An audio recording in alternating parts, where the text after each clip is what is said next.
বাবা গো, যন্ত্রণা করছে বাবা।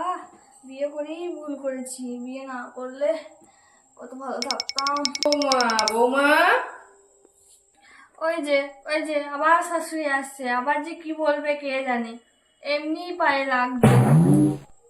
বৌমা কি হয়েছে মা? আজ কি সব রান্না বান্না করে ফেলেছো নাকি বৌমা? রান্না রান্না করা তো দূরে থাক, আজকে আমি পানি নামতেই পারছি না। পায়ে খুব যন্ত্রণা করছে মা, পায়ে খুব ব্যথা করছে। ভালোই করেছো, রান্না বান্না করোনি, সে বলতে এসেছি। আর রান্না বান্না করতে হবে না? আপনি করবেন নাকি রান্না? আরে আমি কেন রান্না করবো? পাশের বাড়ি এসেছে, পুষাদের নেমন্তন্ন আছে, পুষাক খেতে যাব। কি পুষাদের নেমন্তন্ন?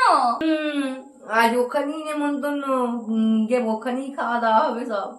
ঠিক আছে, তাহলে আমরা সবাই খেয়ে আসি, তুমি গিয়ে ফ্রি থাকো, বিশ্রাম করো। তোমার তো পায়ে লাগছে, যেতেও পারবে না। ধুর, ভালো লাগে না, চালাকি করতে পারি, ঝিম এসে গেল।